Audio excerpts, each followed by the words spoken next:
Wilkes behind the back. McAdoo on the run. You got to keep him off the boards if you're Philadelphia, but if you're the Lakers, you're taking advantage of a lot of opportunities. And it's 44-38 LA. Inside, Julius can't stop that. 8 for Erving.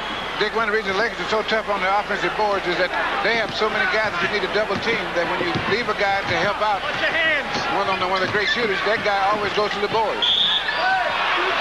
And a whistle on foul away from the ball. It'll be Philadelphia's second foul. And Darryl Dawkins has his third personal foul, and that could start becoming a factor. Now here's the foul there. Dawkins will go out. Caldwell-Jones comes in. There's Darryl. He has played very well in this game with 10 points. Clint Richardson also sits down, and Mo Cheeks is back at guard. So Cheeks and Toney are the guards. They're on defense right now. Wilkes to Kareem. They'd love to see Caldwell-Jones pick up another personal, his second. But they'll take the 2 points.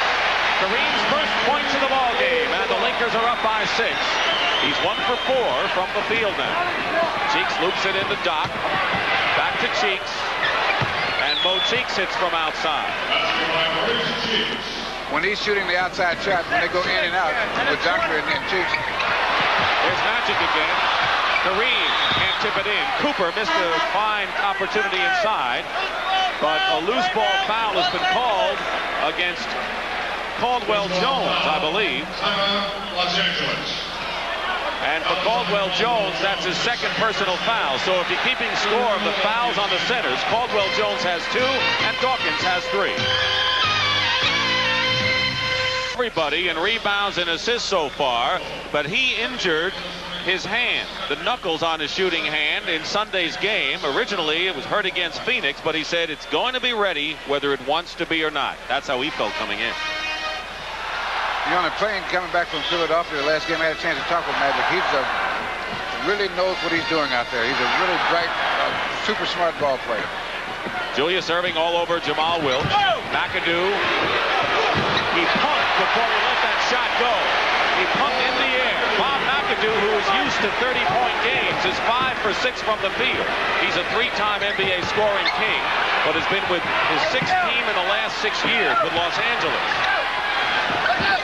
Thrown away, Julius, and a foul by Mike Banham. And they're going to make him have to shoot 2 free throws because they would have had a sure 2 points if they had, well, no free throws, but he saved some points in because they had a sure layup. Just under 6 minutes remaining in the first half. Banham now has 2 fouls. Team foul story 4 apiece here. And the Lakers, despite the fact that they're really outplaying Philadelphia, only have a 6-point lead. Jamaal Wilkes. Jamaal Wilkes won a title with Golden State and the Rookie of the Year award, both in the same year in 1975. Looking for his 3rd championship, but Andrew Toney hits long range, and Toney, with only 2 points in the first period, now is the game-high scorer with 12. He's hit his last 3, and he's hounding Jamaal Wilkes. And Wilkes hits again, and maybe he's found that long-range shooting eye, finally. 6 of 9 for Jamaal. Cheeks comes back, and Julius tries to tip it in. And Kareem, just bigger than anybody, holds onto it. And he can handle the ball too, can he? Lakers by 8, the biggest lead 10. They can match that if they score. Jamaal Wilkes, another one. Timeout, Philadelphia. Listen to him here. Laid back, no way.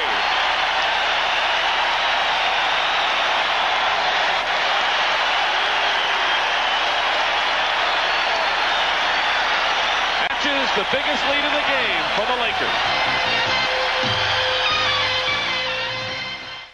But Jamaal Wilkes has emerged in this game. He's the high scorer with 15 points. He has hit 5 of his last 6. And while he has not been a prolific scorer as far as his outside shots are concerned, coming into this game, he has been the leading offensive rebounder in the series, Bill. He's just a great player that, as necessary, he finds it necessary, he brings out different skills he finds a way to get that ball in the hoop. All right, Philadelphia trailing by 10. You see the trap. Andrew Toney from the corner makes it an 8-point game. Very important that Philadelphia narrows the edge and doesn't move up to an 18-point LA lead from their standpoint. And here's a steal by Maurice Cheeks, one of the leaders in the league. Cheeks, foul. And it's Bob McAdoo, a 2-shot foul. The 15th foul on the Lakers, so they're in the penalty with 4:29 to go in the half. And that's what you call a good foul, where a guy gets back on defense, and a guy's going to lay up, and he's in a good position there, and he gives a block and takes a chance on hitting the guy. But that's a good foul. You know, Mo Cheeks is reminding more and more of Tiny Archibald. He is not afraid to bang heads with the big guys inside and penetrate. Yeah, he thinks the big guys are in the wrong place. You know, he's a junk food freak, Maurice Cheeks. You know, a lot of people eat the right. He loves chocolate chip cookies. That's all he cares about. He says, if I ever get married, my wife is going to have to be able to cook 2 things: pancakes and chocolate chip cookies. It's worked for him. Can't argue with success. Maybe he's cooking his own. You know one thing, if he's cooking, the Sixers are in good shape. Lakers by 6, 4:20 to go in the half. This is a Philadelphia trap defense. Wilkes wide open. He's been hot. This is the shot. McAdoo on the offensive board. 12 for McAdoo. Wilkes has 15 and Cooper has 10. Andrew Toney has 14 for the Sixers and Dawkins has 10. And Andrew's 12 points have come all in this period. And both teams have gotten great service so far from their benches. Loop it into Julius. And his foul. Kareem tried to front him and just missed getting a piece of that ball. But Bob McAdoo has committed another personal foul, and that's his 3rd. So that could be critical for Los Angeles. 3 on McAdoo. Yes, because they need his outside shooting, because if he's not hitting and Jamal's not hitting, then their game completely changes, because they really have to go inside to that and play the Philadelphia defense hand, because they love to trap and double team a guy like Kareem. Julius has had trouble shooting from the line this entire series. 70%, but he's been better than that most of the time. It's 1 of 2 for 9 points. And the Lakers are up by 7 with 3:50 to go in the first half. LA scored the first 9 points of the game. Their biggest margin was 10. Philadelphia does not have a lead.